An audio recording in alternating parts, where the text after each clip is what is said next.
美国总统拜登结束欧洲行，回到国内，除了因为美俄峰会向俄罗斯总统普京示弱遭到共和党批评，还为自己在峰会后对怒斥记者的行为道歉。另一方面，拜登此次欧洲行多次主动设置中国议题，也引发广泛质疑。拜登在党内初选时的老对手桑德斯发重磅文章指出，拜登政府以零和博弈组织全球抗华非常危险。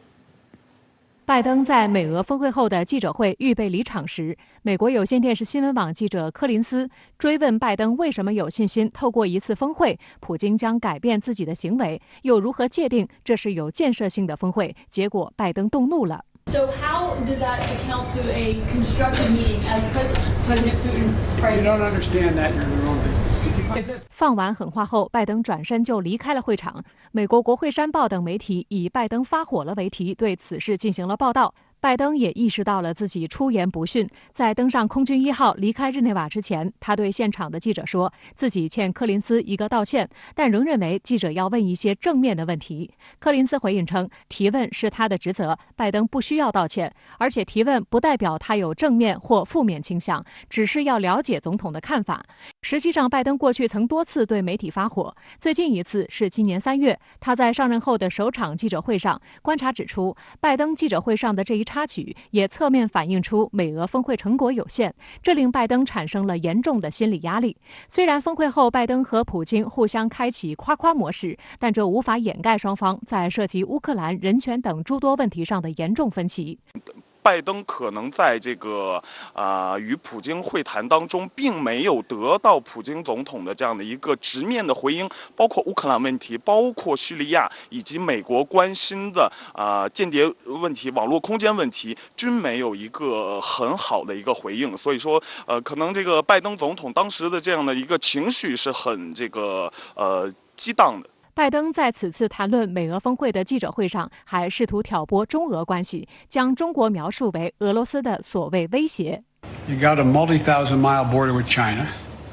China is moving ahead, hell-bent on election, as they say, seeking to be the most powerful economy in the world, the largest, and the most powerful military in the world. You're in a situation where your economy is struggling. You need to move it in a more aggressive way than in terms of growing it, and I don't think he's looking for a Cold War with the United States. 香港《明报》评论指出，普京对于美方的心思当然心知肚明。会前，普京接受美国电子媒体专访，强调俄罗斯重视与华友好关系，不会被纳入西方对华关系布局中。美国试图离间中俄，难收效果。不仅如此，拜登此次欧洲行一路上都在煽动 G7、欧盟和北约联合对抗中国。对于这种偏执的外交政策，民主党重量级政治家桑德斯周四在《外交事务》杂志刊发文章表示，美国面临前所未有的全球挑战，因为华盛顿正在形成一种快速聚合的共识，认为美中关系是零和的经济和军事斗争，这是令人痛心和危险的。这种观点的盛行将创造一种政治环境，使世界迫切需要的合作越来越难以实现。桑德斯同时提醒，急于对抗中国在美国政治中引发了仇外情绪和偏执倾向，在对中国无限恐惧的气氛中，美国反亚裔、仇视亚裔的犯罪现象在快速增加。现在美国比以往更加分裂，但是过去20年的经验明白无误地告诉我们，美国人必须坚决抵制通过敌意和恐惧来建立民族团结的诱惑。桑德斯在文章最后提到，抗华政策还将转移人们对两国在应对气候变化、流行病等共同利益的关注，那才是两国真正面临的生存威胁。他呼吁中美应当合作建立更公平的全球体系。深圳卫视记者注意到，桑德斯是拜登在民主党内初选时的强有力竞争对手，对国际事务有成熟看法。他在退出大选后曾给拜登背书，这篇文章被视为桑德斯的倒戈。本月初，美国参议院通过2021年美国创新与竞争法，把中国设为假想敌。桑德斯是民主党党团中唯一投票反对该法案的成员。对于桑德斯此次发表的这样的一个文章，在我看来，他最后的一句话说的特别好。他认为中美之间的这样的一个利益关切点，虽然说利益契合点，虽然说不是一件容易的事，但是比冷战更容易得到。在他的这样一个观点，我认为是在美国发出了一个强烈的又积极的改善中美两国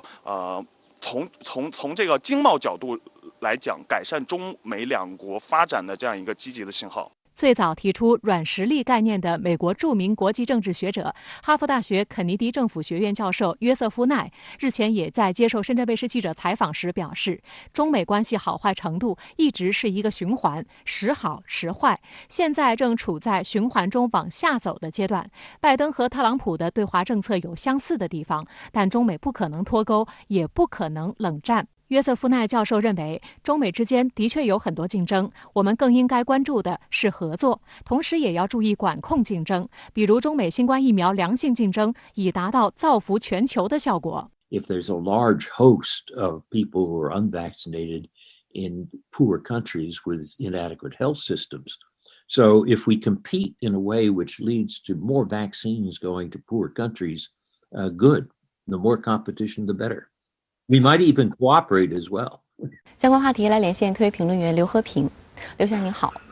对于前总统特朗普认为拜登与普京的会面没有取得任何成果，甚至批评拜登在美俄峰会期间向普京示弱一事，您是如何看？在我看来，在美国国内政治人物中最没有资格批评拜登对俄政策软弱与无效的，就是美国前总统特朗普了。我们知道，特朗普一直到任期结束都没有能够洗脱掉通俄门的嫌疑。不仅如此，特朗普还是美国历任总统中力推联俄制华战略最为积极的总统。然而，最终特朗普在联俄制华战略上却一事无成，根本原因又在于受到了美国国内反俄势力，尤其是民主党的掣肘。相反，由于拜登跟俄罗斯不仅存在着国仇，也就是所谓的俄罗斯对美国实施网络攻击，而且存在着私恨。也就是拜登一直怀疑，在不久前的大选中，俄罗斯继续帮助特朗普，所以拜登在一开始的时候真的并不亲俄，他甚至把俄罗斯列为了美国的敌人，把中国仅仅列为了美国的竞争对手。后来拜登只是因为国内外的形势所迫，才不得不重新记起了特朗普的联俄制华战略。然而吊诡的是，批评拜登对普京过于软弱、不够强硬的，又变成了特朗普与共和党。